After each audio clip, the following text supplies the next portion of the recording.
그 다음 release. 동사로도 명사로도 둘 다 쓰이는 release는 생각보다 쉬운 단어입니다. 사전에 나와 있는 release의 우리말 뜻들을 다 외우려 하면 정말 어렵지만 단어의 핵심 이미지, 핵심 개념 단 한 가지를 명확히 잡을 수 있으면 정말 쉬운 단어입니다. 접두사 re는 뒤로 돌아가는 소리 동작 이미지를 갖습니다. 순수 영어로는 back, again. 어근 release는 직선적으로 나아가는 이미지. 이 두 개를 합하여 release. 이것은 뭔가 꽉 쥐고 있던 것, 붙잡고 있던 것을 다시 풀어 내보내는 이미지. 이것이 release의 핵심 어원 이미지입니다. 그런데 나중에 점차 release의 뜻이 진화해 가면서 다시의 의미를 나타내는 접두사 re의 뜻이 엷어지게 되어 다시의 개념이 사라진 그냥 내보내는 경우에도 release가 쓰이게 됩니다. 즉 무언가 꽉 쥐고 있던 것, 붙잡고 있던 것을 다시 혹은 그냥 풀어 내보내다. 괄호를 쳐서 이해하면 좋겠습니다. 이것이 release의 핵심 개념입니다. release는 딱 이것만 기억하면 됩니다. 사전에 나와 있는 수많은 뜻들은 외울 필요가 전혀 없습니다. 이 핵심 개념으로 다 응용되기 때문입니다. 정리, 복습. 접두사 re는 뒤로 돌아가는 소리 동작 이미지, 의미는 back, again. 어근 release는 직선적으로 나아가는 이미지.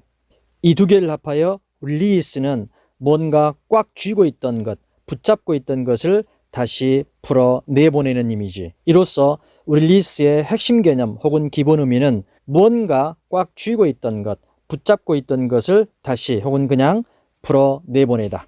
이 한 가지입니다. 쉽습니다. 개념 설명은 다 끝났습니다. 다음은 예문 설명입니다. release가 쓰이는 가장 대표 상황은 잡았던 새 같은 동물들을 다시 풀어 내보내주는 것입니다.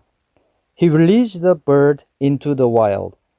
그는 그 새를 야생으로 다시 풀어 내보내 주었다. 이것이 release의 가장 대표 상황입니다. 다음은 보충 상황들입니다. 급하면 더 이상 안 봐도 됩니다.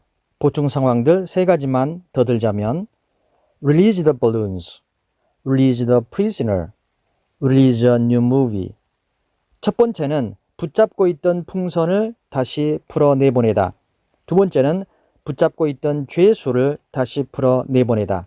세 번째는 영화를 풀어 내보내다. 특히 세 번째 영화를 풀어 내보낼 때 이때는 다시의 개념이 없다는 것도 주목해 보세요. release의 뜻이 진화하면서 다시의 의미인 접두사 re, 이 re의 개념이 엷어진 것이죠. 따라서 release가 원래는 잡았던 것, 잡고 있던 것을 다시 풀어 내보낼 때 쓰는 것이지만 나중에 의미가 진화하면서 그냥 무언가를 풀어 내보낼 때도 쓰인다는 것입니다.